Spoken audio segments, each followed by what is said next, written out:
अगर आप इस वीडियो को पूरा नहीं देखते हो तो आप जलने से कोई नहीं बचा सकता, क्योंकि जिस तरह की सिचुएशन अभी चल रही है और इस चीज़ को अगर जानकारी अगर आपके पास नहीं होगी तो फिर आपका इन्वर्टर तो नहीं बच सकता, ये तो गारंटी है। क्यों? क्योंकि देखेंगे आप, बारिश की मौसम शुरू हो चुकी है और बारिश के मौसम में ज़्यादातर प्रॉब्लम इन्वर्टर की आती है। आखिरकार क्या प्रॉब्लम होता है वो भी मैं आपको दिखाने वाला हूँ, और क्यों होता है वो भी मैं आपको बताने वाला हूँ। तो मेरे पास अभी आप देखोगे तो हमारे पास बहुत सारी इन्वर्टर बढ़ने के लिए आई हुई है, बहुत सारी। जब से ये बरसात की सीज़न शुरू हुई है उस टाइम से हमारे पास इन्वर्टर की आना जाना काफ़ी लग गई है।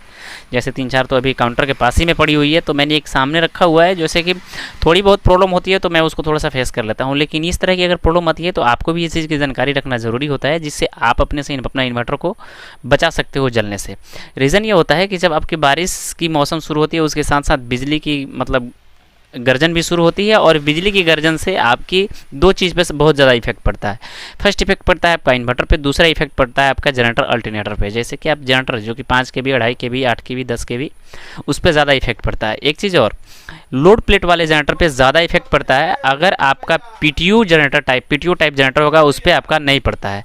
तो इन्वर्टर में इस तरह की अगर प्रॉब्लम होती है या प्रॉब्लम नहीं भी हुई है तो इस चीज़ को ज़रूर अपने इन्वर्टर के साथ फॉलो कर लीजिएगा, जिससे आपकी इन्वर्टर बच सकती है जलने से। अगर नहीं फॉलो करिएगा तो फिर आपकी मर्जी, कोई नहीं बचा सकता है।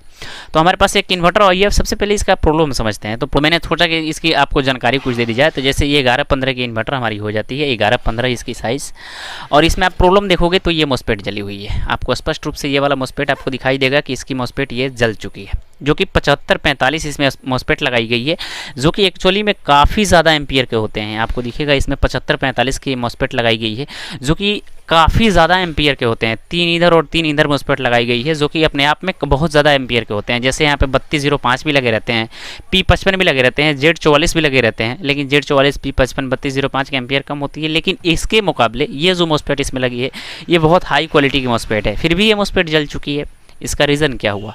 जब बिजली की मतलब गर्जन जब होती है उस टाइम में आपकी इन्वर्टर ऑन रहती है। वो आपका इन्वर्टर ऑन रहे या ऑफ रहे उससे उसको फ़र्क नहीं पड़ता है भाई। अगर आपकी इन्वर्टर कनेक्शन में है फिर आपकी इन्वर्टर जलनी सुनिश्चित है, अगर इस चीज़ को नहीं फॉलो करते हो तो ये मॉस्फेट अगर जलती है तो उस टाइम में आपकी पूरी की पूरी बोर्ड ही बदलनी पड़ती है, इसकी पूरी मदरबोर्ड ही चेंज करनी पड़ती है। तो क्यों नहीं इसको हम बचा ली जाए? तो इसको बचाने का सबसे सरल उपाय एक ही होता है।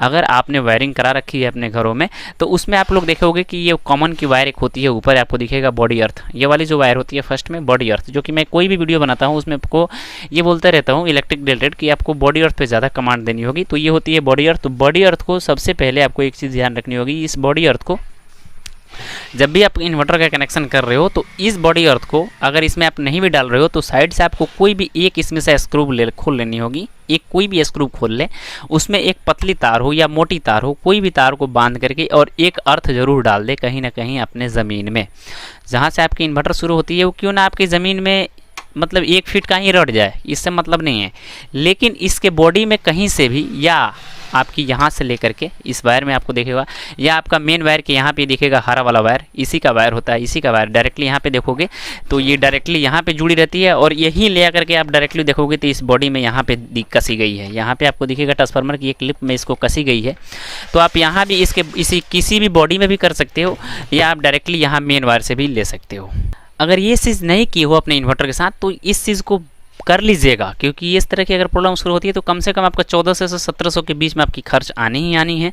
तो इस खर्च को अगर आप बचाना चाहते हो तो प्लीज़ ये रिक्वेस्ट बनती है कि अपने इन्वर्टर में कहीं से एक बॉडी की पेज खोलें, कहीं से भी एक पेज को खोल लें, उसमें एक मोटी वायर हो, पतली वायर हो, कोई भी वायर को बांध करके और डायरेक्ट आपको अर्थिंग में डाल दें। इससे बेनिफिट ये होगी कि जैसे ऊपर से आपकी बिजली की मतलब गर्जना या उसकी वोल्टेज बहुत हाई होती है, आपकी फ्रिक्वेंसी यहाँ तक आएगी, डायरेक्टली आपके बॉडी से होकर के ज़मीन में चली जाएगी, इसलिए आपकी इन्वर्टर पे कोई इफेक्ट नहीं पड़ेगा। अगर वहीं नहीं डाले रहोगे तो उस सिचुएशन में आपकी चार्जिंग की लोड चाली रहती है, एक्टिव रहती है, और जैसे ही उसका अटैक होता है तो भाई आपकी मॉस्फेट जल बनती है। अगर मॉस्फेट चल जाती है तो फिर मॉस्फेट ही बदलना पड़ता है या आपका पूरा बॉडी बदलना पड़ता है। अगर बोर्ड बदलेंगे तो 1700 से 1800 के आसपास खर्चा आ जाती है। मॉस्फेट भी महंगी आती है, संकेत बने रहते हैं कि हो सकता है फिर से अगला बार भी मॉस्फेट हमारा ख़राब ही हो, तो इसलिए हम लोग मॉस्फेट नहीं डायरेक्ट बोर्ड बदल देते हैं। तो इस तरह की जानकारी अगर आपको अच्छी लगी हो तो प्लीज़ वीडियो को लाइक, चैनल को सब्सक्राइब कर लीजिएगा। मिलते हैं नए वीडियो में, तब तक आपका